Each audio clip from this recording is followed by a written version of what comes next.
భవానీ రెడ్డి గారు రైతు బంధుపై ఆంక్షలు పెడతారని బీఆర్ఎస్ నేతలు అంటున్నారు, అది నిజమేనా? ఎక్కడైతే మేమైతే ఎక్కడ అనలేదు. మా ముఖ్యమంత్రి గారు కానీ, మా మంత్రులు కానీ, మా నాయకులు కానీ, ఎక్కడ మా కార్యకర్తలు కానీ పొరపాటున కూడా దాని గురించి అసలు మాట్లాడలేదు. అంత టైం కూడా రాలేదు. వాళ్ళంతలో వాళ్ళు అపోహలు సృష్టించుకుంటే ఏం చేయలేము. 100 ఎకరాలకు మాత్రం రాకపోవచ్చు, అదైతే నేను అనుకోవటం. రాకుంటే బాగుండు అనేది కూడా నా అభిప్రాయం. అదర్ దాన్ దట్ ఎక్కడ కూడా మేమేం చెప్పలేదు దేని గురించి, ఇంకా ఆ టైం రాలేదు. ఓకే, రైతు రుణమాఫీ ఆగస్టు 15 లోపా చేస్తారా, చేయకపోతే రాజీనామా చేస్తానని హరీష్ రావు సవాల్ తీసుకున్నారు. దాన్ని సీఎం కూడా యాక్సెప్ట్ చేశారు. ఎగ్జాక్ట్లీ, ఖచ్చితంగా చేయాల్సిందే అని చెప్పినాం. మాకు కూడా అదే సీఎం గారైనా ఎవరమైనా చెప్పేది, అధికారంలోకి వచ్చిన తర్వాత ప్రజలు నమ్మి ఓటేసి అధికారం ఇచ్చిన తర్వాత మనం ఇంకా మంచి సుస్థిర పాలన అందించి సుదీర్ఘకాలంగా పరిపాలించాలని కోరుకుంటున్నప్పుడు ఖచ్చితంగా చేసి తీరుతాం. ఆగస్టు 15 లోపు చేస్తామని చెప్పినాం. డెఫినెట్గా చేస్తాం. We have to do.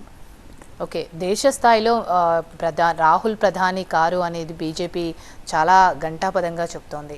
వాళ్ళు నిజంగా అంత స్ట్రాంగ్గా ఉన్నారా దేశవ్యాప్తంగా కూడా? ఎగ్జాక్ట్లీ, నేను ఇందాకనే అసలు యాక్చువల్గా ఆ క్వశ్చన్ ఇప్పుడు ఆన్సర్ చేసి ఉండాల్సింది. చెప్పిన యాజ్ ఐ సెడ్, నార్త్లో వాళ్ళదంతా పడిపోతూ ఉంది. వాళ్ళు అనుకున్నట్టు యూపీలో కూడా వచ్చే పరిస్థితి మెజారిటీ బీజేపీ ఉంది కదా. లేదు, అట్లా ఒకలాంటి హైప్ అంతే. 400 అని అదే వాళ్ళు అట్లా బిల్డ్ చేసుకున్నారు. బట్ అక్కడ ఎక్కడ కూడా వచ్చే పరిస్థితి లేదు. కాంగ్రెస్ ఈసారి అధికారంలోకి రాబోతుంది. అప్పుడు కూడా తెలంగాణలో కూడా మేము ఇట్లా అంటే వాళ్ళు మాకు డబల్ డిజిట్ వస్తుంది, బీజేపీ వాళ్ళు ఏదో వస్తుందో లాస్ట్కి they got limited there. So మేమేమంటున్నామంటే ఈసారి కర్ణాటక బాగుంది, ఇంప్రూవ్ అవుతున్నాము.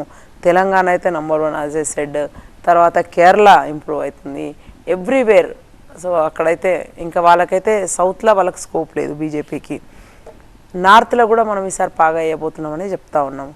కాంగ్రెస్ పార్టీ 100% గవర్నమెంట్ ఫామ్ చేస్తుంది అని మేము విశ్వసిస్తూ ఫామ్ చేస్తే కనుక మేము చెప్పిన అంశాలు ఏవైతే ఉన్నాయో మేనిఫెస్టోలో ప్రజల కోసం ప్రజల కొరకు పాటుపడతాము అని చెప్పి మళ్ళొక్కసారి చెప్తా ఉన్నా. 200% ఇది.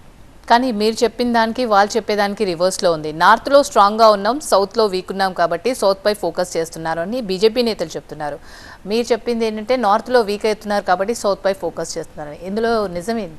అదే కదా, వాళ్ళకు నచ్చినట్టుగా వాళ్ళు చెప్పుకుంటా ఉన్నారు. So despite of having all the media in their hands, మరి ఎందుకు అట్లా చెప్తా ఉన్నాయి? పోల్స్ అన్నీ కూడా మొన్న ఓటింగ్ సరళిని పరిశీలించిన తర్వాత అందరు కూడా మేధావులు, అందరు కూడా కొన్ని న్యూట్రల్గా ఉన్న సంస్థలు కూడా, మీడియా సంస్థలు కూడా కాంగ్రెస్కి ప్రో చెప్తా ఉన్నాయి. అంటే వాళ్ళు ఇప్పుడిప్పుడే భయంలోంచి బయటికి వస్తున్నారు.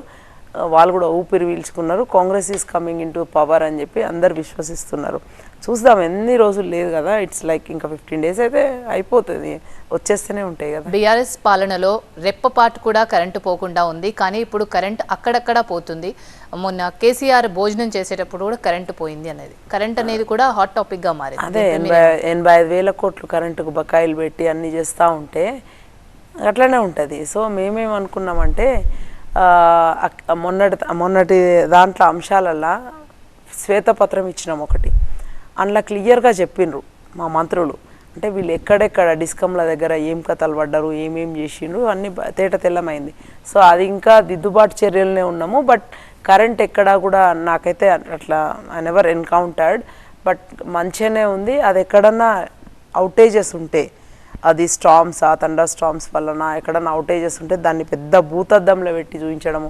ఒక సోషల్ మీడియా యూనివర్సిటీని ఏర్పాటు చేసుకున్నారు వాళ్ళు, not the school, university. So అందులో 100 మందిని పెట్టుకొని నెలకు 50,000 లక్ష రూపాయలు ఇచ్చుకుంటూ కాంగ్రెస్ మీద కక్ష కట్టి వాళ్ళు అట్లాంటివన్నీ చేస్తూ ఉన్నారు. ఎక్కడ కూడా పోతలేదు, అందరూ కూడా హ్యాపీగా ఉన్నారు. సో వాళ్ళు సుస్థిరంగా ఉన్నదని అస్థిరం అని చెప్పడంలో భాగం అనమాట అదంతా. ఓకే.